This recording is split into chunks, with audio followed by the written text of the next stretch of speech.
All right, so let's go to our out view. So let's start like setting up some ROPs, and let's start doing some lights and stuff. So let's remove all of the ROPs that we have. Let's make a new one. Let's set some settings for it. I'm going to use this preset. Again, you can download these on the VFX folder structure video that I have, so you can download these presets.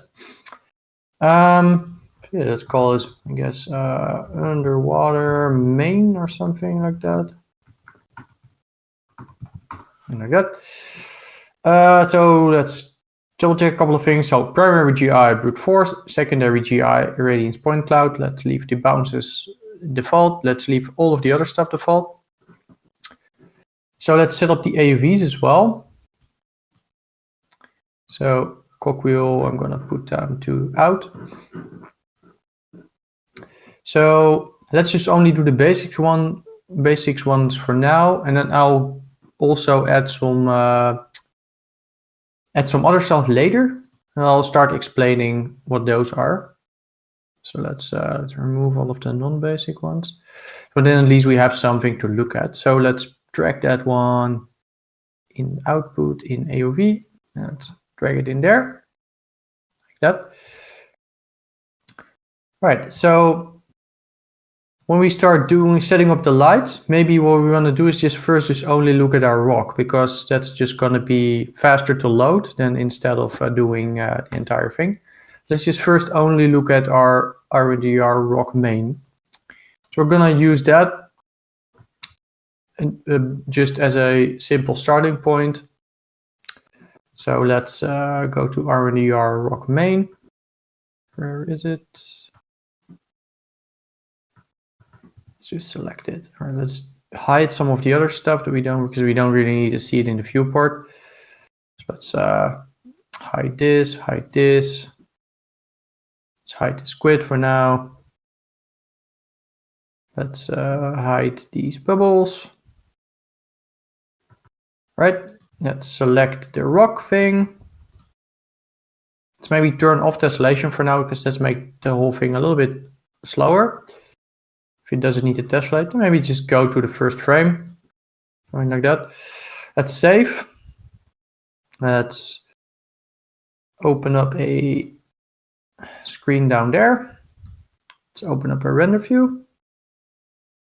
Okay, then we have a render view. Let's open up the cogwheel, open color IO. Let's put it to Rec 709 ACES. All right. And let's press render, and then let's start making some lights. Okay, so I'm gonna press render. Oh, we haven't set the camera, by the way, so now it's probably gonna make us a new camera. So let's put the camera to render cam. So obviously we want to be rendering from our proper camera. Let's press render again.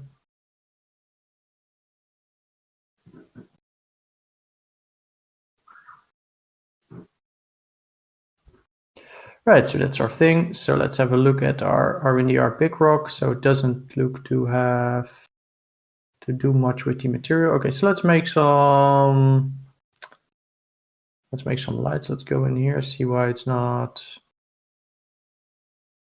doing much. Doesn't look like our material is applied correctly. So let's see if the correct one is applied. So let's have a look at our thing. Let's drag it in.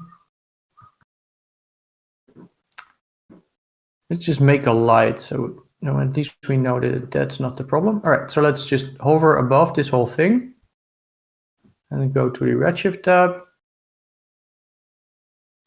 Yeah, I know. And let's make a redshift light, right? And let's increase the intensity.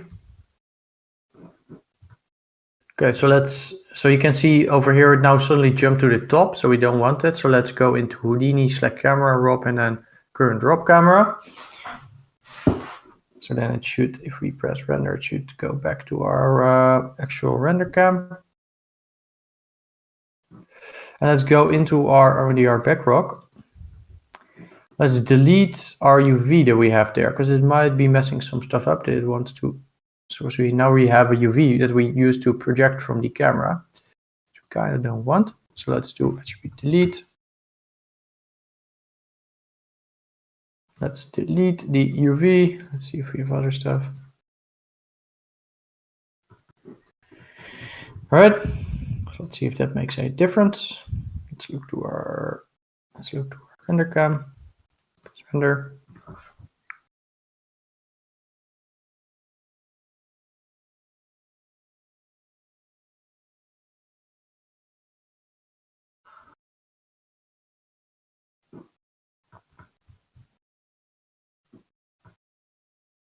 Rock main. Oh, okay. I selected the wrong node. I need to select RNDR big rock. Stupid me. All right, because obviously the rock main doesn't have anything assigned. Right, so let's play. This one should probably also start up a little bit faster because it's lighter. Yeah, here we go. All right. So now you can see that we get something a little bit more interesting. So let's go to our light. Let's maybe put it over here. Okay, so let's have a look at our light. So our light is here at the top. So let's have a look. So let's move that light. No, we don't want to move the rock up. Want to select the light. Where are you? Let's view it in the viewport. All right, so there it is. So let's make it a lot bigger. So let's have a look at our. It's a little bit of a hassle on such a small screen, but so like that. Let's make the size a lot bigger. So remember that also has something to do with the size of the other stuff. So let's make it 30 by 30. So now it's going to be way too bright. So let's make it, put it to 20 or something.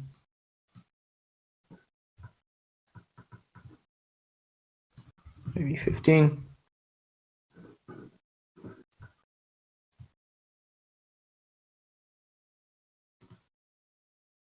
Now let's turn it off in the viewport. All right, it looks pretty decent. See what it looks like with displacement. So let's turn on displacement on our rock.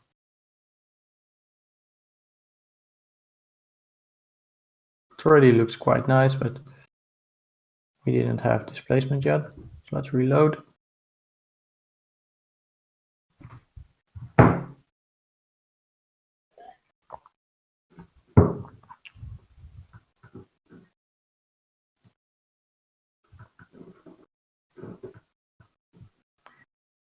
Let's go to our camera. Let's see what resolution it's currently set to. Let's make it 1920 by 1080. And if we want to do it at a lower resolution later, we can also just override it inside the ROP. Let's just reload.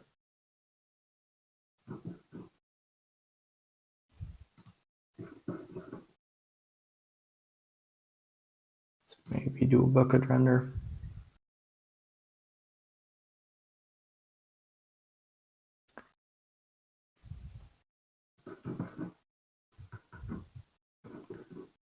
I mean, it looks pretty decent.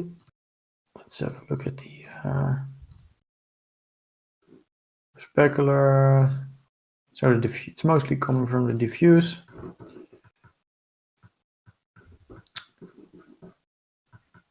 So maybe we want to rotate the thing later, but let's first make this feel a little bit more underwatery. Because what I used is used volumetric light scattering, as you obviously saw in the render. So that's the light coming from the top, like scattering through a fog. So let's do that. We need to enable that on the redshift drop, go to volumetric scattering, then enable volumetric scattering, maybe give it a little tint, like maybe a little bluish. Now we need to go on our light, and maybe let's give this light a name. So let's call it top light or something. Let's just turn it back up to progressive. Okay, and you can see that nothing is happening yet. Well, we need to tell this light to also influence volumetrics, because they don't do by default. So you can see if you scroll down, you see volume contribution. So if you scroll up, you can see now we start introducing some volumetrics. You can also see that this makes quite a big difference on the scene. As you can see now it's super dark there, and if we crank this up, so this makes quite a big difference. Also on the brightness there. So maybe we want to turn down now the brightness a little bit for this this thing. And I'm not sure on the color. Maybe I want to go with more of a sort of an aqua underwater look. No.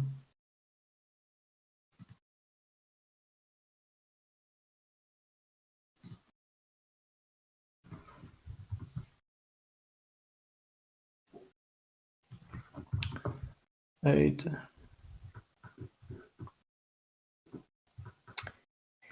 Let's, as a basic thing, call this okay for now, because we are going to introduce some caustics here. So let's start building those caustics, because then we can also judge better what the light is going to do.